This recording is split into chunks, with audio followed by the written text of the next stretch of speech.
दूसरी साइड में मैं देखता हूं आपके पड़ोसियों, अगर भारत के साथ कंपैरिजन किया जाए तो एक, जिस तरह अभी मेजर साहब की बात से मैं एग्री करूंगा, इनका सबसे बड़ा जो एसेट है इनके इंस्टीट्यूट ऑफ टेक्नोलॉजी, मैं यहां पे देख रहा हूं कि उसके सम्राट यहां पे पहुंच चुके हैं।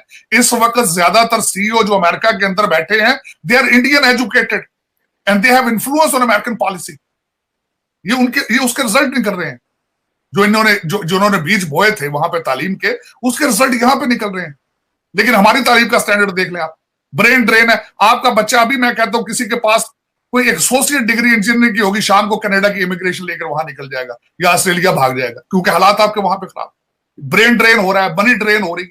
लेकिन आप सबसे बड़ी बात यह है कि बिल्ली, कबूतर बिल्ली को देखकर आंखें बंद करे, बिल्ली जाती तो नहीं ना। आप 74 साल से ये काम कर रहे हैं, किसी ने आज तक पाकिस्तान के बारे में मुझसे, मैं इस दफा भी गया हूं, सारी पार्टियों के लोगों से मिलके आया, मुझसे कई दफा लोग पूछते हैं कि पार्टी आप किससे अटैच है। मैं कह यार मैं तो सिर्फ पाकिस्तान से अटैच हूं, मेरी तो पार्टी पाकिस्तान, मेरी कोई सियासी पार्टी नहीं है। हाँ मैं रिपब्लिकन जरूर हूं, कंजर्वेटिव जरूर हूं यहाँ पे अमेरिका के, बट दैट्स इट पीरियड। बल्कि मेरा अपना लड़का, आपको पता है चीमा साहब, वो कहता है मैं इलेक्शन अमेरिका से लड़ूंगा from democrat party, that's fine, is a political opinion, that's it. इससे ज्यादा कुछ नहीं होना चाहिए इसको। लेकिन हमारे पाकिस्तान में देखें जिस तरह डिवीजन इस वक्त हो चुकी है, जिस तरह हसन इकबाल साहब के साथ अगले दिन मैकडॉनल्ड पे हुआ है, अभी जो आगे, क्योंकि आपका प्राइम मिनिस्टर एक बैठा है, मुसलसल नफरत के बीच बो रहा है वो। लेकिन इससे आगे चलना पड़ेगा।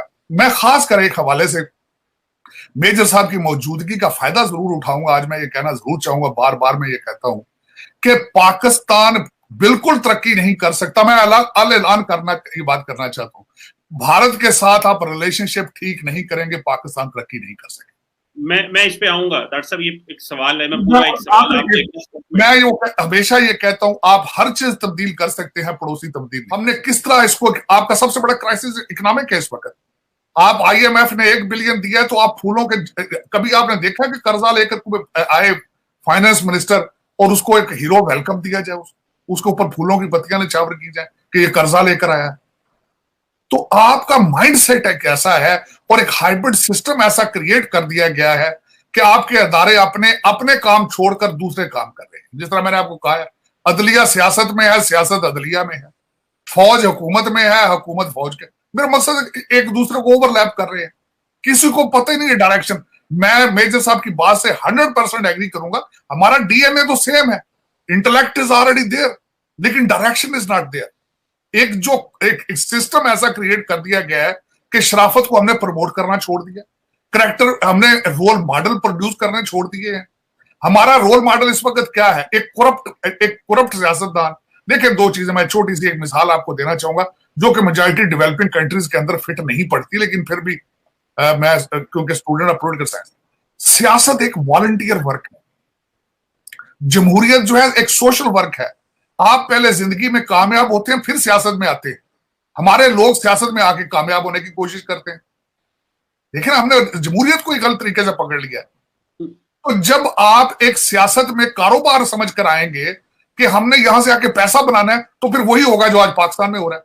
आपका रोल मॉडल इस वक्त क्या है सियासत के अंदर? एक करप्ट आदमी जो कोई उसकी एजुकेशन नहीं है, टूटा फूटा बीए उसने किसी को पकड़ के कराया है, उसके साथ 15 लोग कलाशनकोफे लेके फिर रहे हैं, और उसके पास बड़ी बड़ी गाड़ियां, लैंड क्रूजर 6-7 किस्म की। ये रोल मॉडल। और वो आता है, वो 5 करोड़ लगाता है, 20 करोड़ बना के निकलता है। This is what everybody knows, क्योंकि हर एक के हाथ में स्मार्टफोन है, हर एक इंसान को पता है कि पाकिस्तान में क्या हो रहा है। हर एक, आपकी हर पार्टी को मसाइल का पता है, हल का नहीं पता। इस वक्त आपके एक एक्स प्राइम मिनिस्टर हैं, उनके एक हाथ में पेट्रोल है, दूसरे हाथ में माचिस। वो आग लगाने को फिर रहे हैं, वो कहते हैं मैं नहीं तो 3 टुकड़े हैं। दूसरी पार्टी रोजाना आती है, शेयर करती है, लेकिन किसी ने आज तक बताया है कि पाकिस्तान को बचाया किस तरह जाएगा, आपकी इंपोर्ट किस तरह कम की जाएगी, एक्सपोर्ट किस तरह बढ़ाई जाएगी? किसी ने आज तक इसका सोल्यूशन दिया है? कोई सोल्यूशन नहीं। किसी ने कहा है आज तक? मैं कल एक मिसाल दे रहा था आपको, अफगानिस्तान के, आपने अफगानिस्तान पे बहुत पैसे बनाया, जब रशिया वहां पे आया आपको टैंक, आपको कंटेनरों में डॉलर आया, आपने बड़े बनाए, आपको अभी तक उनके ख्वाब नजर आ रहे हैं। लेकिन उसी अफगानिस्तान में जिसके आपने मुहाजिरीन आज भी पाल रहे हैं, आज उनके डिफेंस कॉन्ट्रैक्ट कतर के साथ हो रहे हैं, आज उनके डिफेंस कॉन्ट्रैक्ट भारत के साथ हो रहे हैं, आपको क्या दे रहे हैं? आपको टीटीपी दे रहे हैं, लेकिन आप सबक इससे भी नहीं सीखेंगे। आपके ऊपर मुसलसल वो अटैक कर रहे हैं। आपके एक सूबे को वो कहते हैं ये हमारा सूबा है, आपके खिलाफ हैं। अफगानिस्तान के अंदर आपके लिए नफरतें भरी पड़ी हैं, लेकिन आप डायरेक्शन रखते हैं। तो आपका जो मैं देखे किस खूबसूरती से आपके एक लीडर ने एक सियासी पार्टी को मजहबी पार्टी बना दिया है। आप मजहब आप सियासत में ले आए हैं, कार्ड यूज करते हैं आप, लेकिन इसकी डायरेक्शंस नहीं आप देखते कि किस डायरेक्शन जा रही है। इनकी डायरेक्शन है सोमालिया और अफगानिस्तान है। कभी आपने इकोनॉमिक ग्रोथ, मैं हमेशा कहता हूं जिंदगी में, मेरा सबसे बड़ा सबक ये है कि जब तक आप मुआशी तौर पर आजाद नहीं होंगे, जब तक आप खुद अपने पांव पे खड़े नहीं होंगे, आप कभी अच्छे डिसीजन नहीं ले पाएंगे। लेकिन यह कि अफसोस के साथ आज मुझे कोई फर्दे वाहिद, कोई लीडर नजर ऐसा नहीं आता जिसके पास कोई फार्मूला हो, जिसने कहा हो कि आओ पाकिस्तान को मुआशी तौर पर स्ट्रांग करें। यह सबसे बड़ा आपने पाकिस्तान ने बिल्कुल डायलॉग बंद कर दिया है। आपका क्या ख्याल है, डायलॉग बंद करना सोल्यूशन है? आप डायलॉग बंद करके बैठे रहे मजीद 10 साल के लिए। आप कहें जी हमने बात नहीं करनी, इसमें से विनर कौन होगा? दूसरा कि आप दोनों ममालिक का इस वक्त आपस में ट्रेड जो है, it is very important, it's very crucial. मैं भारत में कई दफा गया हूं, मैं बल्कि 1-2 दफा बाई रोड गया हूं।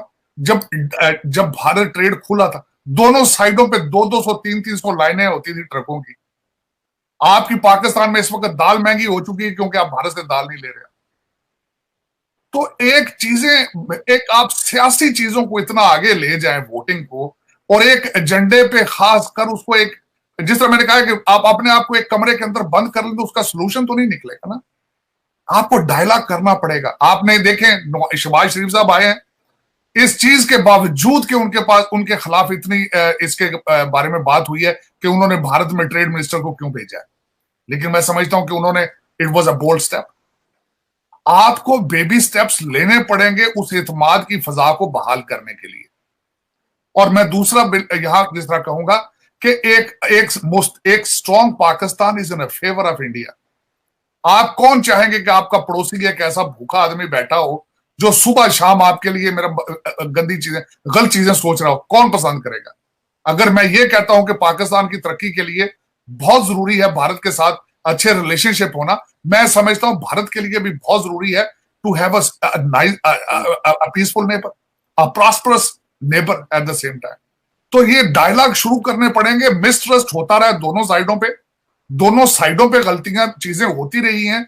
इसमें मैं अब आइडेंटिफाई कई चीजों को कर सकता हूं लेटली जो हुई पिछले 15-20 सालों में, लेकिन यह कि इसका हल सिर्फ और यही है कि डायलॉग शुरू किया जाए दोनों साइडों से, बेबी स्टेप्स लिए जाएं, और इन चीजों को आगे जाना।